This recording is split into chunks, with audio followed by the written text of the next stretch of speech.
Kære DGI'er, det er en lille video, som faktisk er en video, som udgør årsrapporten for ISCA. Den findes også på skrift, tryk, og den vil du få udleveret ved nærmest kommende lejlighed. Men her er en lille video, jeg håber du vil se med. En kort præsentation af ISCA. Lad os starte med ressourcerne. Det er sådan, at i 2016 ligger cirka på niveau med de forrige år. Der er 56% af indtægterne, de kommer fra EU-programmer, cirka 7,5 millioner kroner. 18% kommer fra DGI og Kulturministeriet, og de er markeret med grønt, fordi det er frie midler, og det er meget vigtigt. Det kommer vi tilbage til senere. Så er der 8%, det udgøres af den samarbejdsaftale, der er mellem DGI og ISCA, hvor ISCA skal løse nogle opgaver for DGI. Så er der igen 18% hovedsageligt i private fonde og en lille smule fra kontingent. De private fonde i den her sammenhæng, det er primært Coca-Cola Foundation, som har støttet et 3-årigt projekt, og det kommer jeg også lidt tilbage til senere. EU-projekter, det kræver medfinansiering, typisk mellem 20 og 40%, og derfor er de frie midler relativt vigtige, eller for at ikke sige meget vigtige. De frie midler, de bruges nemlig til den medfinansiering, der gør, at man i det hele taget kan søge projekter, der kræver det. For eksempel kan man sige, at de 7,5 millioner fra EU-programmer sidste år, de kræver 1,9 millioner kroner i medfinansiering fra de frie midler. Man kan også lave regnestykket, at hver gang vi har en krone frie midler, så kan vi faktisk tillade os at fundraise 4 kroner, hvor der er medfinansieringskrav. På befolkningssiden, der har vi en bestyrelse. Vi går lidt op i at have en bred funderet bestyrelse, både geografisk, organisationsmæssigt, men også sikre en kønsbalance, så 60-40, det accepterer vi. Medarbejdersiden og HR-siden, det består af forskellige folk. Og de med rød markeret, det er fuldtidsansatte, og så er der nogen, der er stipler, det er deltidsansatte. Og vi satser lidt på at have en omsætning på 2 millioner per fuldtidsansat. Det vil vi gerne, for så er der også ressourcer til de aktiviteter, vi skal have. Og det er en hård øvelse. Jeg tror, hvis vi tager den samme målstok i DGI, så ligger det cirka på 1 million per fuldtidsansat. Men der er selvfølgelig også en del andre mennesker på den her liste, og det er dygtige europæiske volontører, som går under det europæiske volontørprogram, der hedder European Voluntary Service.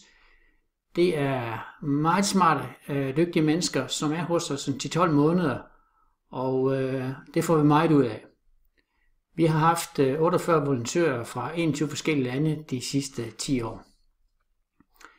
Det er jo en projektbaseret organisation, og udover at projekterne skal bidrage til at fremme den idé, som ISCA står for, så skal den også bidrage til, at medlemmerne leverer bedre nationalt. Og det kan være aktiviteter, det kan være produkter, men det er som alle andre også vigtigt at have indflydelse og være synlige.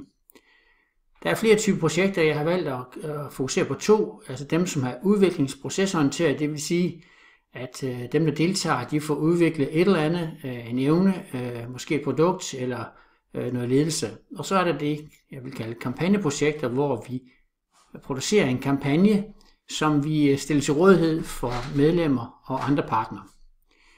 Når man er en projektorganisation, så er det jo vigtigt at orientere sig, hvad er vigtige temaer for medlemmerne. Det er den ene, og det vil vi jo gerne gå styr efter, men det er jo også altid det muliges kunst. Hvad er der muligt med den finansiering, der er til rådighed? Her er nogle eksempler. Et par eksempler, det er nogle projekter, vi har kaldt Move Transfer og Move Quality. Det er et 3-årigt projekt, og det er faktisk et fuldt finansieret projekt, som er finansieret af Coca-Cola Foundation. Helt uden indblanding, uden nogen større sværslag, det har været en fornøjelse. De projekter, de har, som titlerne antyder, været med til at bidrage til, at en del af vores medlemsorganisationer kunne gøre noget andet end det, de kunne. Move Transfer, det har været en idé om at flytte god praksis fra den ene organisation til den anden. Det er sådan en kerneværdi eller kerneydelse i ISCA. Vi vil gerne være praksisorienteret og flytte den inspiration, der måtte være i praksis fra en organisation til en anden. Så der er 17 praksiser, der er flyttet i 11 lande, hvor vi hjælper med at overføre det fra en organisation til en anden eller et andet sted i deres land. Og så er der 7 praksiser, der er flyttet fra 5 lande til 7 andre lande. Den anden del af Move Quality, det er en slags foreningsudvikling for organisationer. Det skal lige siges, at både Move Transfer og Move Quality, det skal handle om socialt og idrætssvage målgrupper. Og det kunne, som eksemplen her viser, være seniorområdet, hvor vi har flyttet et program, en idé fra Tyskland til Tjekkiet, hvordan man aktiverer parkområder og parker i Birmingham, det er flyttet til Wrocław i Polen, og så er det andre temaer, som vi har hjulpet de medlemsorganisationer, der har tilmeldt sig med at udvikle. Vi har gennemført et uddannelsesprogram i de sidste 2 år, vi kalder Youth on the Move. 60 unge, 30 fra Europa, 30 fra Latinamerika, har været på en online og en offline træning. Og udover at vi har haft de 60 unge, så har vi også haft 41 partnere, altså der hvor de unge kommer for relateret til, som vi har haft en god relation til med det her projekt.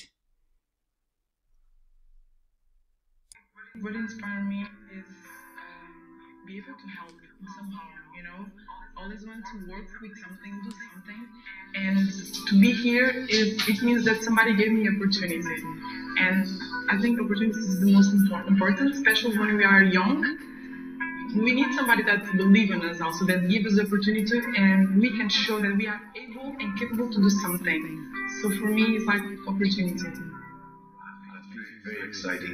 It's a good feeling. You have people around you that share the same ideas and motivations and passion for. Youth on the Move er selvfølgelig meget online. Det siger sig selv, at det er svært at samle 30 unge fra Latinamerika og 30 unge fra Europa konstant, så de har været sammen en uge, og så har resten ellers foregået online. Men det er ikke været folk, som har svævet i det uvisse. De har alle sammen været tilknyttet organisationer, og så det projekt, som hedder Move Week. Altså de har haft en relation og en opgave til at udføre noget rent praktisk. Det bringer os til kampagnekoncepterne, og der er blandt Move Week, No Elevator Day, European Fitness Day og lidt af hvert.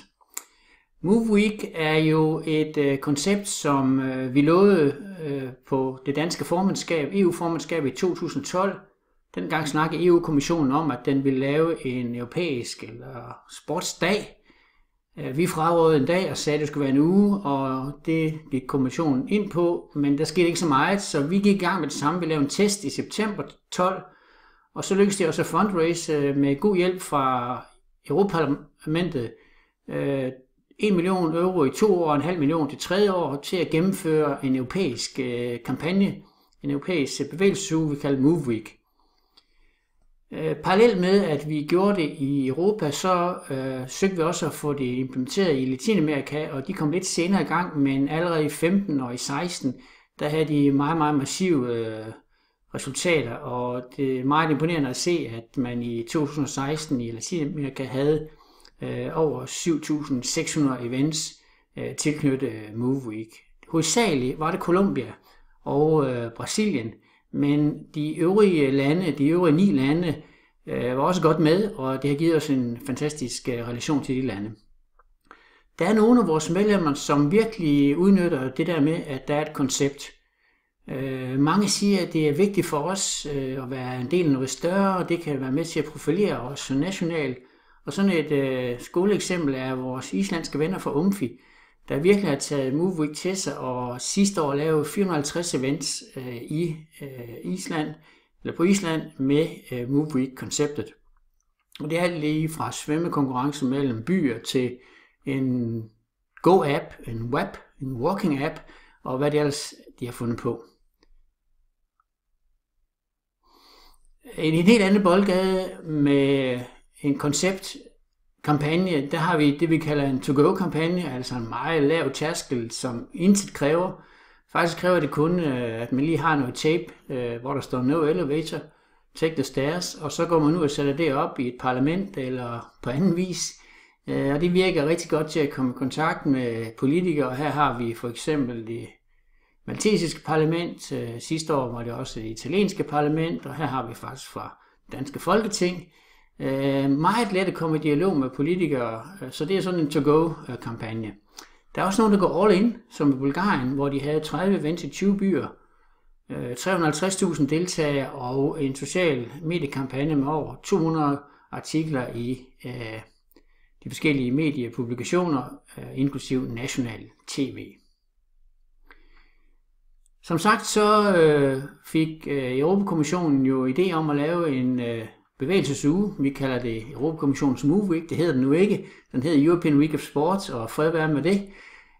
Vi har ikke sat os ind i de andre surmål. Det er dog betydet, at vi har skulle flytte Move Week fra september til forår i stedet for. Vi går aktivt ind i Move Week og har sidste år gennemført nogle række aktiviteter, der støtter det koncept. Blandt andet så lavede vi en flash move, altså en flash mob, men vi skulle jo kalde det noget andet, til at åbne European Week of Sport. Og det foregik på den måde, vi bad to af vores organisationer om at skabe koreografien, og så gav vi os til at mobilisere i netværket. Og det betyder, at vi kunne præsentere 240 events i 155 byer i 31 forskellige lande, som simultant opførte den samme flash move.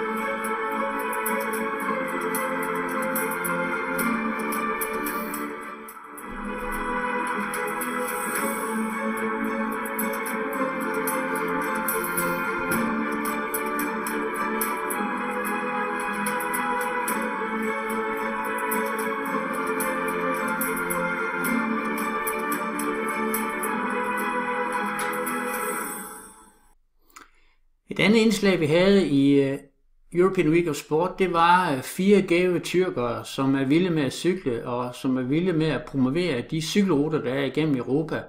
Og dem har vi støttet med et projekt, som gik ud på, at de cyklede 2500 km på 31 dage fra København og via Odden, ned gennem Jylland, Hamburg, ind i Polen og så videre helt ned til Wien. Det havde selvfølgelig formål at sætte fokus på bevægelse, og rundt omkring var der lavet nogle stunts og nogle events for dem i de forskellige byer. Og her skal jeg sige tak til Bevægelser for Livet, Cykling og DGI for fint arrangement i København, og de landsdelsforeninger, der hjalp dem på vej ned langs den jyske østkyst. Det er jo helt specielle mennesker, fantastiske mennesker, der er vilde med at cykle, og Aysel her, hun er udover at have haft kræft, så er hun en kvinde, der kan man sige er svær at slå ned, og hun vil bare gerne cykle. Så det har vi brugt som et event, hvor vi dels har haft nogen til at cykle, og så kunne man på Forrest Gump-style cykle med dem, men vi har også arrangeret nogle events for dem undervejs. Og faktisk var de med til at åbne European Week of Sport i Slovakiet i byen Košice den 11. september. Det var det hele for videopræsentationen af ISCA Annual Report, årsrapport 2016. Den findes som sagt på tryk, og du skal være velkommen til at kigge den også.